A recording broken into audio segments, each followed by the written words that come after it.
बहुत समय पहले की बात है। एक घने जंगल में एक चालाक सियार रहता था। उसका नाम था भोलू सियार। भोलू बहुत चतुर था, लेकिन उससे भी ज्यादा आलसी। उसे मेहनत करना बिल्कुल पसंद नहीं था। वह हर बार कुछ न कुछ नया चाल चलता ताकि बिना मेहनत के उसे खाना मिल जाए। एक दिन दोपहर के समय जब सूरज सिर पर था और जंगल के सारे जानवर पेड़ों की छांव में आराम कर रहे थे, भोलू बहुत भूखा था। उसने चारों तरफ देखा, लेकिन कहीं कुछ खाने को नहीं मिला। उसी समय उसकी नजर दूर से आते हुए कुछ बकरियों पर पड़ी। वे नदी के किनारे पानी पीने जा रही थी। भोलू के दिमाग में तुरंत एक शातिर चाल आई। उसने अपने आप से कहा, अरे वाह, अगर मैं इन बकरियों को बेवकूफ बना दूं तो आज तो पेट भर दावत होगी। वह झटपट एक झाड़ी के पीछे छिप गया और इंतजार करने लगा।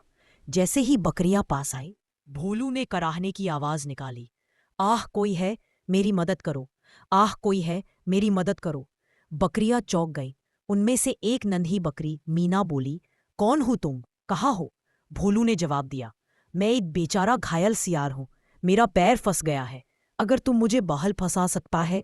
अब बकरियां समझ गईं कि यह सियार झूठ बोल रहा था।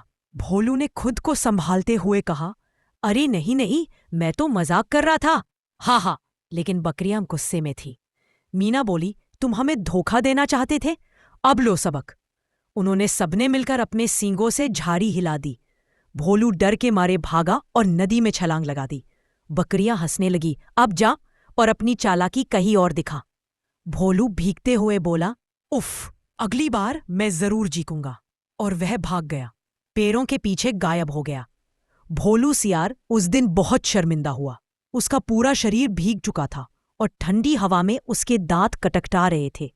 वह एक पेड़ के नीचे बैठा खुद से बड़बड़ाने लगा, हूँ, उन बकरियों ने तो मेरी नाक कटा दी। अब मैं उन्हें दिखाऊंगा असली चाल क्या होती है। अगले ही दिन भोलू ने एक नया प्लान बनाया। वह जंगल के उस हिस्से में गया जहां हर जानवर रोज सुबह पानी पीने आता था। वहां उसे मिट्टी का एक बड़ा गड्ढा मिला जिसमें बारिश का पानी भरा था। भोलू बोला, वाह, अगर मैं इसे जादुई तालाब बताऊं तो सब मेरे जाल में आ जाएंगे। उसने पास की बेल और पत्तों से एक नकली मुकुट बनाया और अपने सिर पर पहन लिया।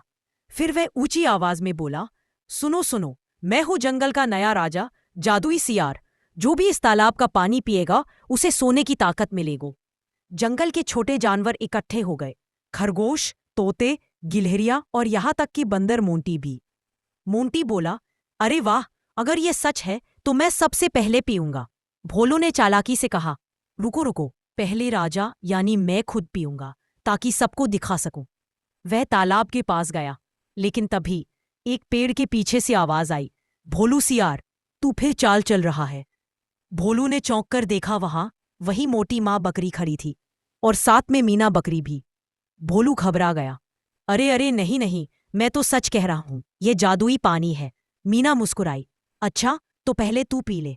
मजबूरी में झुका और पानी पिया और तभी उसका पैर गड्ढे में फिसल गया। धड़ाम, वह सारा भीगा, सिर पर मुकुट तैरता हुआ निकल गया।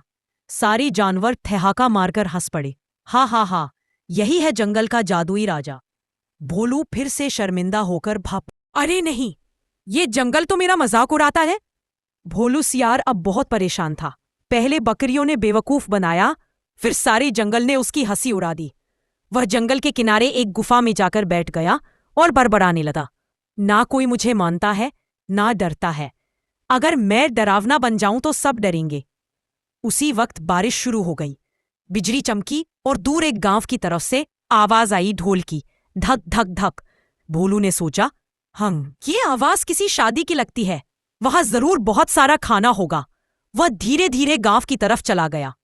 गांव में लोग नाच रहे थे, गा रहे थे और पकवानों की खुशबू हर ओर फैली थी। भोलू ने झांक कर देखा, वहां पूरी हलवा, कचौरी और दूध रखा था। वाह, आज तो मजे ही मजे हैं, वह बोला और धीरे से एक झोले में खाना भरने लगा। लेकिन तभी एक कुत्ता भौंक उठा, भौं भौं भौं। भोलू डर के मारे भागा, पर कुत्ते उसके पीछे। वह गिरता पड़ता जंगल की ओर भागा और किसी तरह गुफा में पहुंच गया। सांस फूल रही थी, कपड़े फटे थे और खाना आधा गिर चुका था। उफ, आज फिर बुरा हाल। उसी समय उसकी गुफा के बाहर मीना बकरी और कुछ छोटे जानवर आए। उन्होंने देखा कि भोलू उदास बैठा है। मीना बोली, भोलू, तू हर बार चाल चलता है, इसलिए सब तुझसे डरते या हंसते हैं। अगर तू अच्छा बन जाए और सबकी मदद करे तो जंगल तुझे भी अपना दोस्त मान लेगा। भोलू ने चुपचाप सिर झुका लिया। पहली बार उसने सोचा, शायद मीना सही कह रही है। चालाकी से पेट तो भर सकता हूं, पर दिल नहीं। अगले दिन भोलू ने तय किया, समझदार सियार बनेगा। अब से वो चालाक नहीं, वह जानवरों की मदद करने लगा और धीरे धीरे सब उसका दोस्त बन गए। अब जब भी कोई जंगल में भोलू को देखता तो कहता, वो रहा हमारा समझदार सियार। कहानी का संदेश, चालाकी से नहीं, ईमानदारी और समझदारी से ही सच्चा सम्मान मिलता है। अब भोलू सियार पूरी तरह बदल चुका था। वो पहले जैसा चालाक और धोखेबाज नहीं रहा। अब उसका दिल दयालु बन गया था और वो जंगल के हर छोटे बड़े जानवर की मदद करने लगा था। एक दिन जंगल में एक बड़ी समस्या आ गई। नदी का पुल टूट गया था, जिससे सारे जानवरों को पानी पीने में परेशानी होने लगी। भालू बोला, अब हम कैसे पार जाएंगे? लकड़ी बहुत। सब जानवर परेशान हो गए। तभी भोलू आगे आया और बोला, अगर सब मिलकर काम करें तो कुछ भी असंभव नहीं। भोलू ने अपनी चालाकी अब भलाई में लगाई।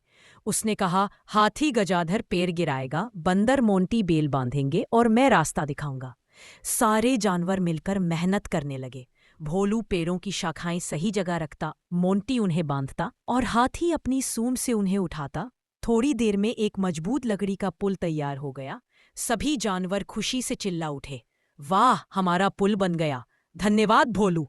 भोलू मुस्कुराया और बोला, अब समझ आया, साथ मिलकर काम करना किसी चाल से ज्यादा ताकतवर होता है। मीना बकरी आगे बढ़ी और बोली, देखो, अब भोलू हमारा सच्चा दोस्त है।